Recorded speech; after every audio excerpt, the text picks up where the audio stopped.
Hey everyone, how's it going? In this video, I'm going to show you 5 different chicken dishes that are perfect for the carnivore, ketovore, and keto diets. All of these are also great if you're looking to increase your protein intake in a tasty way. And as you can see from the teaser, there's sure to be a recipe to please everyone. And all the recipes in this video are brought to you by today's sponsor, Caraway. Caraway brings you non-toxic cookware of the highest quality. If you want to feel like a professional chef in your own home, Caraway stainless steel set has you covered. If you've never used a stainless steel pan before, it might be a little intimidating, but rest assured that it's super simple. Simply preheat your pan and test it with a little water. If it sizzles and evaporates, it's not hot enough. The water should beat up and dance around the pan just like this. Now you can add your oil or animal fat of choice and sear away. You can get each of these stainless steel pans individually, but I highly recommend that you check out the stainless steel collection. It comes with 4 pans, 3 lids, and a beautiful wall hanger to store your lids in. And did I mention that these pans are extremely durable? They're crafted from lightweight 5-ply steel, which will maximize the longevity of these pans. A lot of other nonstick pans can contain things like PFOA or PTFE, which are potentially toxic materials. These 5 layers of steel surround an aluminum core, so there's no need to worry about toxic chemicals being leached into your food. The fact that they're non-toxic is definitely my favorite aspect about these stainless steel pans. The stainless steel collection even comes with a lifetime warranty, so you can rest assured that these pans will follow you wherever you go. And if that's not enough to convince you, check out the over 65,000 5-star reviews they have on their site. I even put these through my egg test, which I use for any nonstick pan to test to see if it sticks. As you can see, it passed with flying colors, as well as being a really nice piece of kitchenware to look at. So if you're wanting to upgrade your pans, I highly suggest you check out Caraway, and I recommend getting this stainless steel set because it will save you 20% by bundling. Plus, you can stack that with my promo code CarnivorousChef to get an additional 10% off. Click my link in the description to get yourself some great pans, and thank you again to Caraway for sponsoring this video. Alright, let's get back to it. At last, welcome viewer. I have here chicken and bacon. You choose the bacon and the story ends. You choose the chicken and you stay in Wonderland. And I show you how deep the rabbit hole goes. But today, I suggest you choose both. That's right, chicken and bacon in a cohesive dish, including some ranch seasoning whose ingredients I'll leave on screen right now. Are you ready? Then let's get started. Place a pan over medium-high heat with 1 pound of bacon, and then add in about a half cup of water. Cooking the bacon in water will allow for maximum extraction of that precious bacon grease. Continue to stir and cook your bacon until that magical grease starts to foam up. This foam lets us know that the bacon will be crisp and chewy. It should look a bit like this. Remove the bacon and reserve all of this grease because up next we'll be adding our diced chicken breast. You should have approximately 2 pounds of chicken breast for this recipe.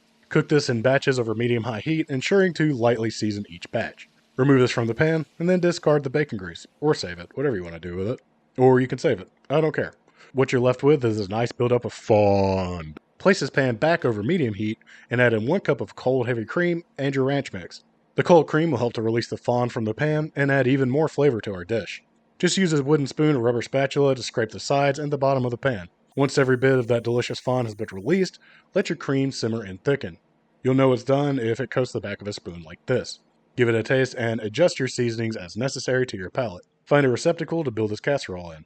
Now you can add your cooked chicken and bacon. Top that with about a half cup of shredded cheddar and mix to distribute evenly. Next up, add all of that ranch sauce and again, mix to incorporate. You can simply add the sauce when you add the cheese if you like. I'm unsure why I made it so difficult for myself here. For a bit of added crunch, I decided to crush up a few pork rinds to the top of my casserole. If you don't like the flavor of these, feel free to skip them. They add texture, but they do also add that flavor.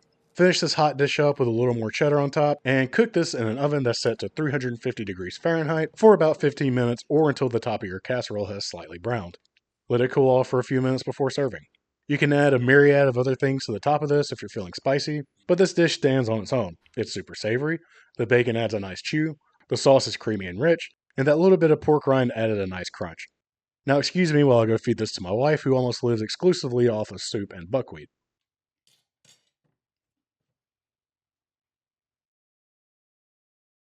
So you're in a rush and you want a pizza fast? Here's what I've got for you.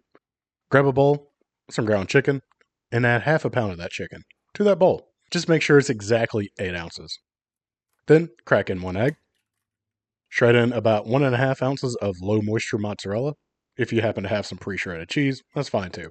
I won't judge your cellulose consumption. We all get lazy from time to time. Add in a half teaspoon of salt, and finally about a 1/4 teaspoon of granulated garlic, or Gran Gar for short. Now, take your time-tested mixing spoon and mix everything until it's a nice and cohesive chicken mixture. I developed this recipe to be able to make a personal pan pizza, and this is about a 10-inch nonstick cake tin. I've had bad experiences with pans like this, so I cautiously buttered mine down.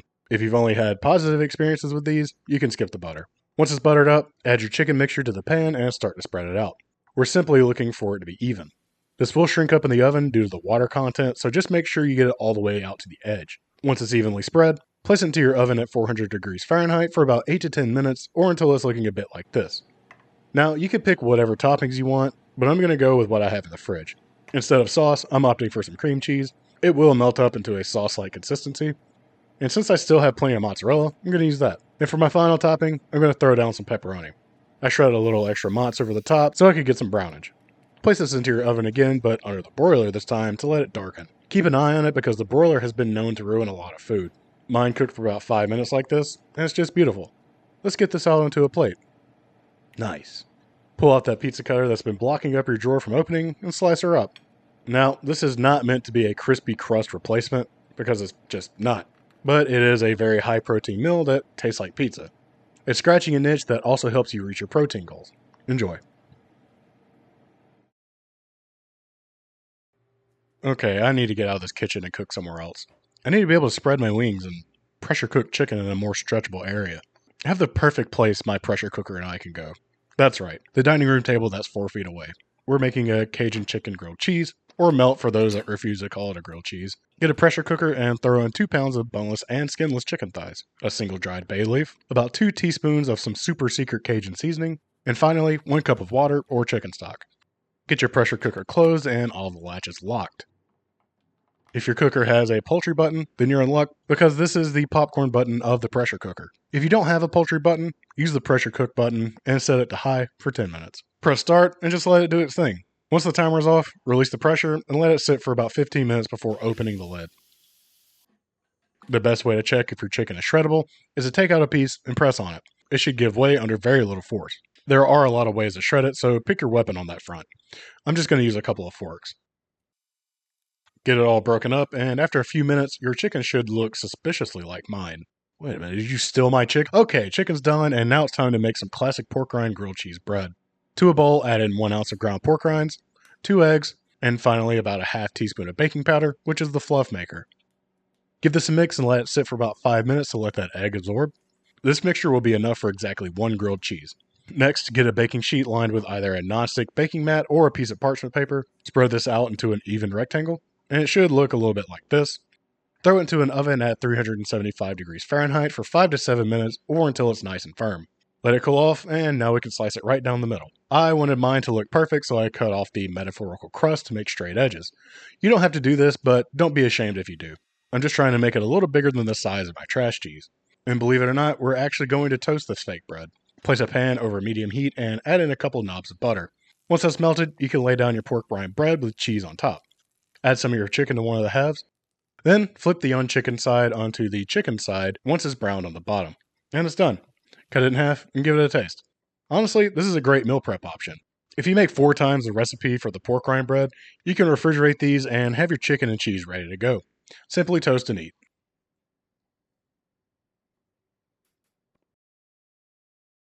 So you'll need a food processor for this one if you don't want to use pre-ground chicken. If you don't have one or don't feel like getting one dirty, pre-ground is totally fine. I'm going to use chicken thighs for my meatballs to ensure that we get a moist ball. Simply add in 1 pound of your thighs and then season it up however you want. If you want to follow along with me, I went with a half teaspoon of salt, a 1/4 teaspoon of garlic powder, a 1/4 teaspoon of onion powder, and finally a 1/4 teaspoon of smokestack. If you don't have smokestack in your pantry, then shame on you. It should definitely be a part of your life. Link below. A 1/4 teaspoon of smoked paprika will work here too. Give this a few tantalizing pulses before blitzing this meat on high for a couple of minutes. It should be finely ground and a bit sticky to the touch. Let's get to the forming of these meatballs, which will be really simple. If you have a cookie scoop laying in that second drawer on the left, get it out and then clean it because I know it hasn't been used in a while. Simply make even scoops and place them onto a plate. You should end up with about 13 meatballs which need to be smoothed out. Simply wet your hands with some water and roll each one between them. They'll be perfect little packages of chicken meat that are just waiting to be seared. And to sear them, place a saute pan over medium-high heat and allow it to preheat. I added about 1 tablespoon of olive oil to my pan to cook my balls in, but you can use any other fat you want. Tallow would be nice here too. Add your chicken meatballs to your pan and begin to sear for about 1 to 2 minutes. After that time, just continue to flip each one until you have a nice sear on all sides. It should look a bit like this. Now that we have some nice color, add in 1 cup of heavy cream. To this, add a 1/4 teaspoon of garlic powder, a 1/2 teaspoon of ground white pepper, a 1/2 teaspoon of salt, and mix all this in. Reduce the heat to medium-low, and this will start the process of reducing the cream for the sauce as well as cooking the middle of the chicken. Oops, almost forgot to add my 1/2 teaspoon of lemon juice. This will boost the flavor of the white pepper, which is already quite citrusy. Cover with a lid and allow to cook and reduce for about 3 minutes, just checking it every minute or so to make sure the heat isn't too high. Don't be afraid to reduce the heat if everything is going too fast. That's just you cooking. If you want to know when it's done, either cut one in half to verify or use a thermometer to make sure the internal temperature is 165 degrees Fahrenheit. Mine are done. Are yours done? The only thing that's left to do is to plate it up. I'm trying to impress all of you, so I'm going to add some chopped parsley to the top of mine. It's ironic because I will upset some of you by doing this. For those of you who aren't upset, I hope you enjoy this pretty picture of my balls. Okay, let's give this a taste finally. Savory, extremely savory. And the cohesiveness of the white pepper and the lemon balance everything out nicely. You could definitely make this for anyone, and they would be very happy that they got invited to your dinner party where you're making your top 10 CarnivorousChef recipes.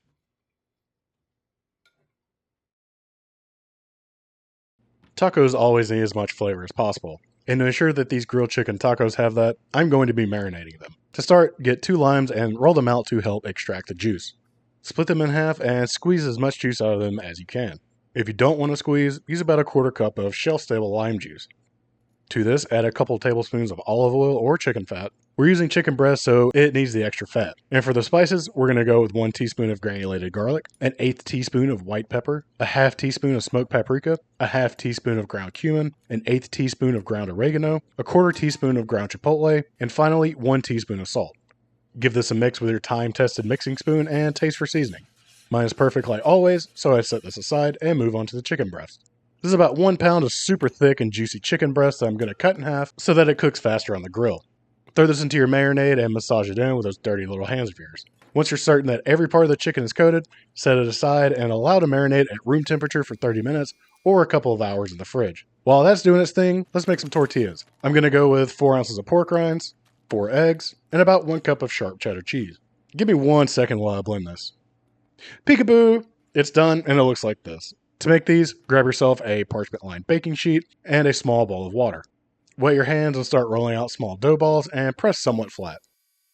Using another sheet of parchment paper, gently press on top to flatten out each tortilla. Once that's done, place them into an oven at 350 degrees Fahrenheit for 7 to 8 minutes or until each tortilla is nice and pliable. After your tortillas are done, it's about time to grill up our chicken breast. Place your chicken onto the grill over some pretty high heat. I'm looking to get some char marks. And if you want to know how long to cook it, just cook it until it's done cooking. About 162 degrees Fahrenheit for those of you with a thermometer. I'm not going to bore you with a bunch of slow chicken flipping motions, so enjoy this sped up chicken curling motion as it cooks. Now that the chicken is done, simply slice it up into strips and bring it over to your other items. I also sliced up some lime and orange for these because it feels more authentic. Also crumbled up some queso fresco for another layer of flavor. Build yourself a taco and enjoy it. These tacos are light and tangy. The key here is to not overcook your tortilla. Making sure they're cooked until they're just done will ensure that you have a pleasant chew as well as a light toasty flavor. I'm super happy to have upgraded my kitchenware to this set of caraway pans. It makes me much more comfortable knowing that I have a non-toxic pan to use. You should definitely upgrade by going to their website and using my code CarnivorousChef for an additional 10% off. Thanks again to Caraway for sponsoring this video.